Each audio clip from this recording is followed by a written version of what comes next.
Namaste, family of light. Baba Sharon over here on Facebook Live, and also here at the Cosmic Center Spiritual Light with our beautiful light workers who are present here, and our beautiful, powerful light workers that who are on Zoom. Welcome, welcome, welcome. One of the things I wanted to talk about today was what I spoke about actually yesterday, which was Sunday. Sunday was Palm Sunday, right?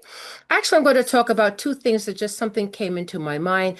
But before I do, I want to remind everybody, both in person and online, that we're going to have a wonderful Easter Sunday service that will be at the Cosmic Center Spiritual Light located in Sarasota, Florida, but also online. So you could be anywhere in the world or, in fact, in the multiverse. And if you know the frequency, just tune in, right? We had a discussion here a lot of times when we do share information, and we will look like, say, there's seats here and you have people sitting here, but also, too, in the higher planes, there's some invisible ones that are here, too, because they want to know information as well. And I do have some important information that is now very important for people to move forward, especially in this time. But before I do, I want to talk about Palm Sunday. I want to talk about humans, okay? And one of the things, if you remember the story of Palm Sunday, that's when Jesus came. He was riding on a donkey, and all the people came out, and they were with the palms, okay, like honoring him, like, "Oh, you're so fantastic, you're so wonderful, thank you so much." And by the next Sunday, they were like, "Kill him, kill him," okay, like, how do you go from palm? God bless you, thank you, Savior, to turning it around to where there are groups of people that the thumbs up or the thumbs down, and the people went thumbs down. Not all the people, obviously, but a large majority. Okay. And I want to talk a little bit about that because how did human nature, which was positive and uplifting, and people were excited to see, okay, somebody who emanated radiant light and hope.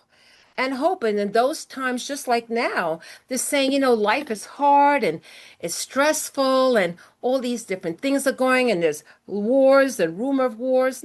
That's nothing new. That's nothing new.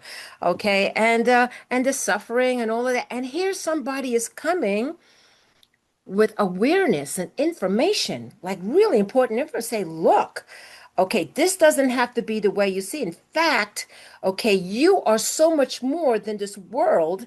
Okay, and I'm here to kind of wake you up to remind you who you are because you're connected to the divine. That's really who you are, and you hold the image and the similitude of the divine. I'm talking about my father, Abba. Abba, he refers to Abba. Okay, and how does he describe Abba? He describes Abba as being benevolent and forgiving and loving and uplifting. Like, yeah, I'm aligning with that. But you had the Pharisees. First of all, ego. Who are you to come in here and disrupt? We are the power. We've been doing this since the time of Moses. This is how it is, and this is how it's always going to be. Okay, and how dare you call us out for our hypocrisy of saying, oh, yes, God, God, God, God. But meanwhile, the money changers, where? In the temple. Like the temple is being what? It's being defiled by the lower ego, the material world, money type of thing, which is why Jesus Christ said, you hypocrites, and he got upset and he turned over the tables, right? You hypocrites. Well, that's not the only scenario. There has been many other scenarios throughout history that does show the hypocrisy, where you could say like, this, you do as I say, not as I do. So the Pharisees, you could say, were the ones, the powers that be, okay, in their particular area and community and time.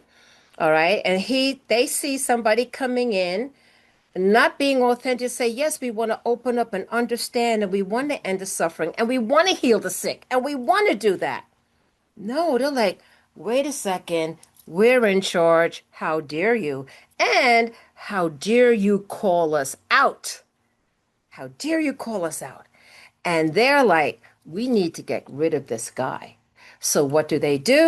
They go ahead and they speak to a Pontius Pilate, and Pontius Pilate's like, "Oh God, I don't even want to deal with this stuff anymore. I have enough stuff to do." And oh, these Jews, I don't know, the Hebrews, they're always complaining, da da da.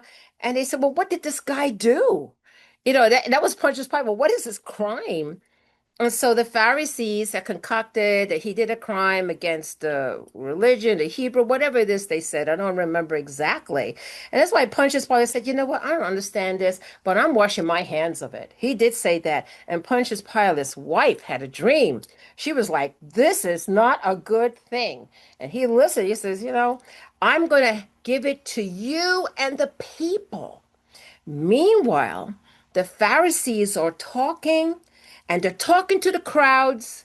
They're talking to the very ones the week before was praising Yeshua as he came in on the donkey with the palms.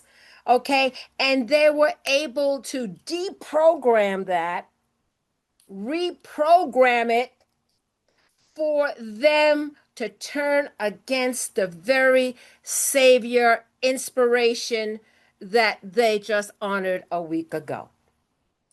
And it's important to know that because we have to understand, and I was told this years ago, I've mentioned it many times, humans are manipulated through their emotional body. And when you can have a person, that riles up people and they're talking about, oh, if you do this, is against Moses and the law, and you will be, even though it's like, this makes sense to me. It makes sense.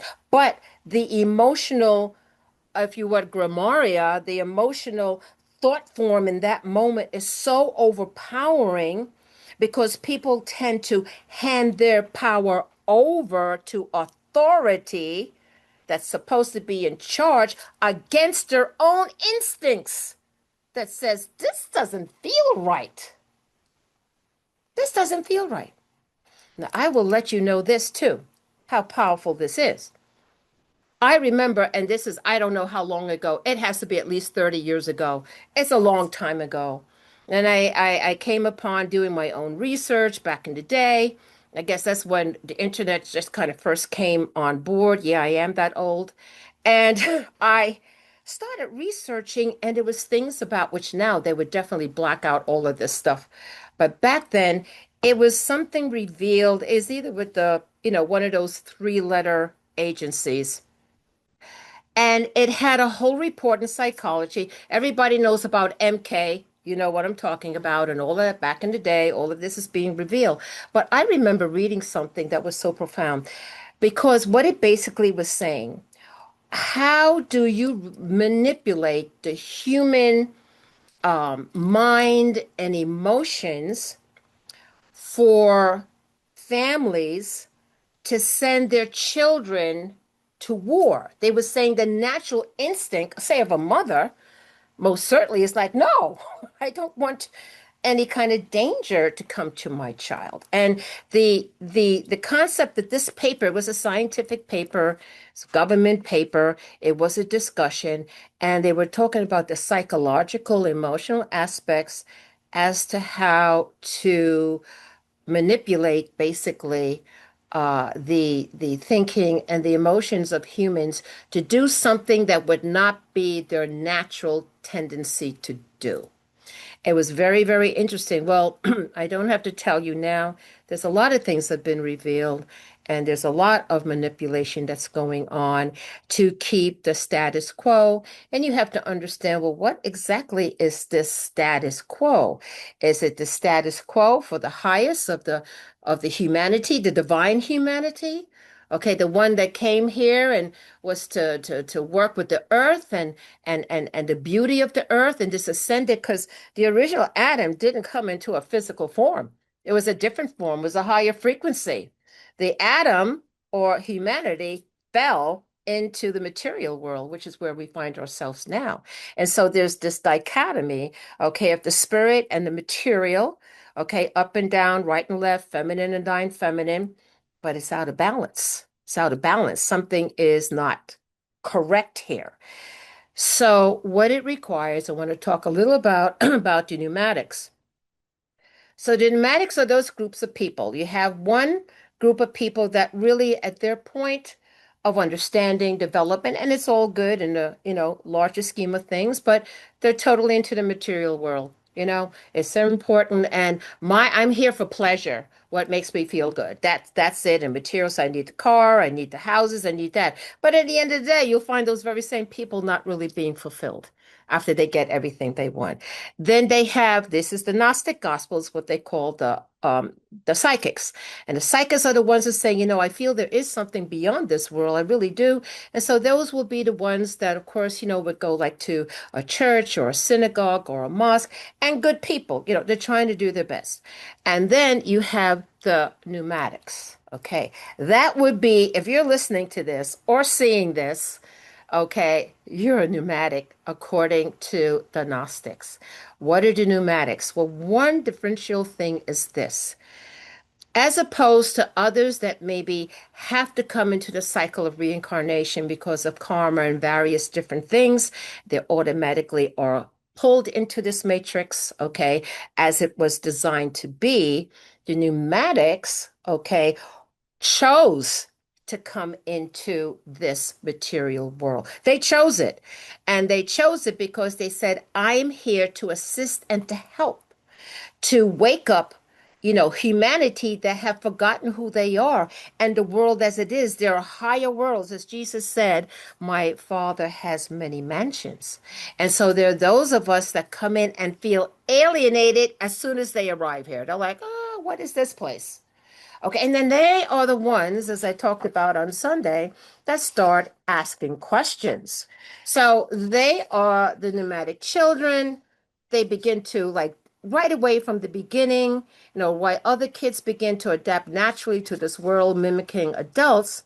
The pneumatic children are the ones that ask those questions, like, why is there killing? Why are people hurting each other? Why are there wars? And of course, they get something like, well, it's God's plan. But deep inside, those children feel that something's not right. And it's that feeling of something not right that has put that person, that child, onto becoming a seeker. A seeker of what? The seeker of truth, trying to figure out what's going on. That's how it starts. Now it gets to a point, okay, where they do their own research. They start trusting their own intuition, not what's out there, because what's out there is to confuse you. The idea is direct connection. And as they begin to develop that, as Jesus the Christ said, the truth shall set you free. And that is so true because you come, just like Neo, okay, that awakened out of the matrix to see what it was. And a lot of these so-called sci-fi movies are nothing more than the messages of what the Gnostics had to say. The ones that have been buried, the ones that orthodoxy doesn't want you to know about. And you know my saying, if they're hiding it, that means read it. Read it. So the pneumatics, and you can look this up on your own, are the ones that come here and have a hard time adjusting to this world because they're not even supposed to. And they're the ones that are saying, I know there's something else and I have to start to seek. And then, as Jesus said, as you knock and the door shall be open, you will find your path to truth. The higher understanding that says it's not operating from this level, it's operating from a much higher level. And wake up and remember who you are, the power you hold, and the matrix only exists if we buy into it. The minute we start to withdraw from it, it starts to become wobbly and not as strong. So anyway, that's what I want to share with everybody. Please go to the Cosmic Center calendar of events. The website, we have amazing, amazing events that are coming up in the month of April. And we have Lori Spagna that will be coming. She's very well known internationally. And we have a very famous hypnotist that's going to be here as well. And you'll see his name is Mark, and you will see all of this information on the calendar of events. So make sure to go there. Namaste, beautiful family of light on Facebook Live. We will see you next time.